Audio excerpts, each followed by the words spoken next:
जय हिंद दोस्तों, वंदे मातरम।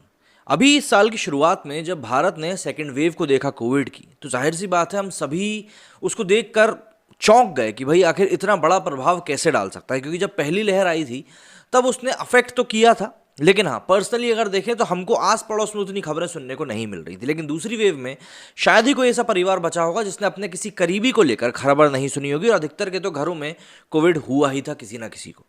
तो ऐसे में जब हम मीडिया की बात करते हैं तो मीडिया ने भी अपना काम बखूबी किया था। इस बात को बड़े जोरों शोरों से फैलाया था और लोगों के बीच में पैनिक क्रिएट करने का भी काम किया था। हालांकि ये बात मैं मानता हूं कि मीडिया का काम होता है लोगों तक खबर पहुंचाना, लेकिन खबर पहुंचाने का भी एक तरीका होता है। जब खबर कुछ ऐसी हो जिसको कि देख के इंसान की तबीयत और ज़्यादा खराब हो सके, तो उस समय में हमें उस चीज़ को थोड़ा सा रोकना चाहिए, बचना चाहिए। उतनी उस तरीके से इन चीज़ों को शो नहीं करना चाहिए। लेकिन उस समय तो ऐसा लग रहा था कि ऑनलाइन पोर्टल्स पे जो हमारे देश के शमशानों की तस्वीरें हैं वो तक 25-25 हज़ार में बिक रही थी। तो फिर खबर की बात अगर मैं कहूँगा आप लोगों से कि भैया थोड़ा सा डाउन करके दिखाओ या उतनी इंटेंसिटी से मत दिखाओ, तो उसका कोई मतलब नहीं। क्योंकि जब आपने तस्वीरों को ही बेच दिया तो खबर तो खैर काफ़ी बड़ी चीज़ होती है। ऐसे में भारत के भी कई सारे पत्रकार थे जो इन चीज़ों में अपना रोटियां सेकने का काम कर रहे थे, मतलब शमशान में ही बैठ के रिपोर्टिंग शुरू कर रहे थे। ये दिखाने की कोशिश कर रहे थे कि उनसे बड़ा कोई पत्रकार नहीं है।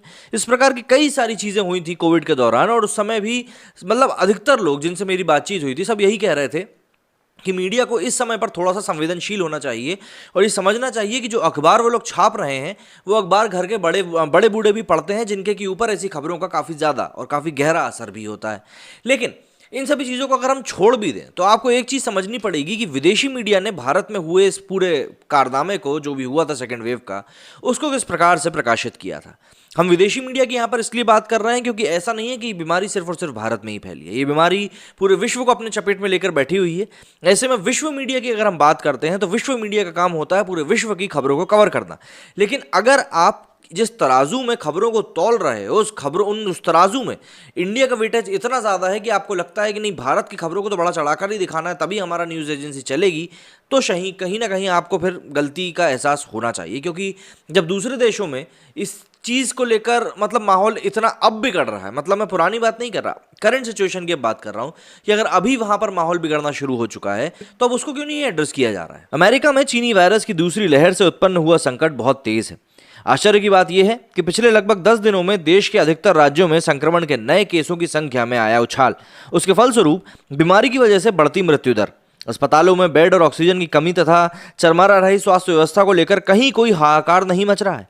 यहां तक कि अमेरिकी प्रशासन की तरफ से भी चिंता तक व्यक्त करने की कोई खबर नहीं आई है। अफगानिस्तान में आए संकट ने अमेरिकी मीडिया का ध्यान अपनी तरफ खींचा होगा, पर देखा जाए तो चीनी वायरस से बड़े खतरे और उसके कारण चरमराई स्वास्थ्य व्यवस्था भी रिपोर्टिंग के नजरिए से कम महत्वपूर्ण विषय नहीं है। डब्ल्यूएचओ से जारी आंकड़े देखे जाएं तो संक्रमण की तेजी से फैलने वाले चीनी वायरस के डेल्टा वेरिएंट की वजह से इस समय अमेरिका में 1 लाख से भी ज्यादा लोग अस्पतालों में भर्ती हैं, जो पिछले 8 महीनों में एक सबसे बड़ी संख्या है। जारी किए गए आंकड़ों के अनुसार पिछले एक हफ्ते में नए केसों की संख्या में औसतन 12% की बढ़ोतरी हुई है और मृत्यु दर की बात करें तो उसमें 23% की बढ़ोतरी देखी गई है। 50 में से 42 राज्यों में संक्रमण के नए केसों की संख्या काफ़ी बड़ी है और 43 राज्यों में मृत्यु दर बढ़ रही है। वर्तमान में अमेरिकी चीनी वायरस की वजह से फैले सबसे बुरे संक्रमण से जूझ रहा है।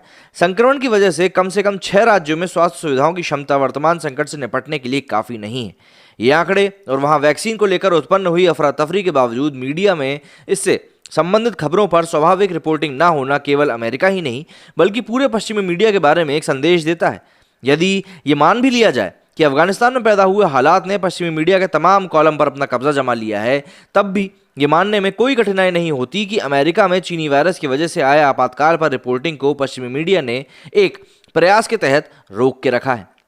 पश्चिमी मीडिया के इस प्रयास की तुलना के यदि हम अप्रैल और मई के भारत में चीनी वायरस की दूसरी लहर से उत्पन्न हुए संकट से करें तो ये साफ हो जाता है कि दोनों देशों से संबंधित रिपोर्टिंग, उससे जुड़ी स्वतंत्रता और प्रोपेगेंडा के स्तर में बड़ा भारी अंतर है।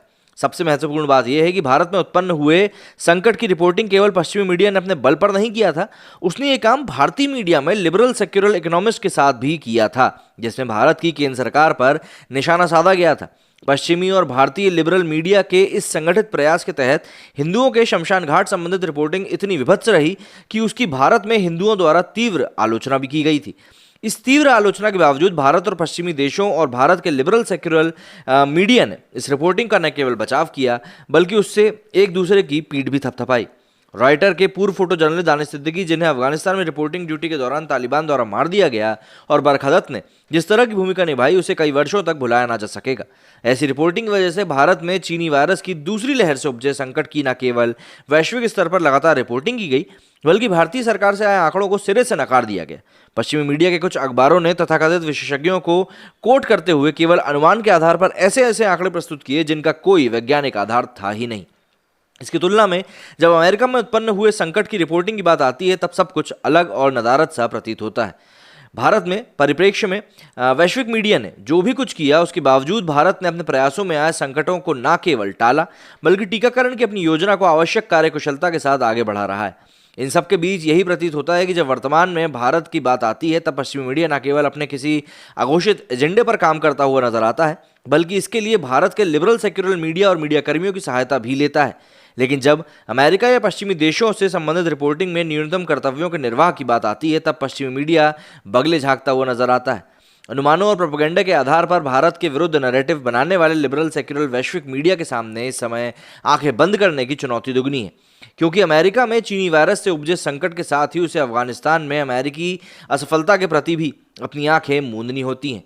ये सब बातें काफ़ी हैं ये समझाने के लिए कि आखिर वैश्विक मीडिया में भारत को किस नज़र से देखा जाता है। भारत एक ऐसा देश है वैश्विक मीडिया के लिए, यूँ कहें कि खासतौर पर पश्चिम मीडिया के लिए, कि एक कमज़ोर देश, एक डेवलपिंग नेशन जो कि अभी भी अपने मूल जो उनके एक सिटीज़न की जो मूल ज़रूरतें होती है उनके लिए लड़ाई लड़ रहा है।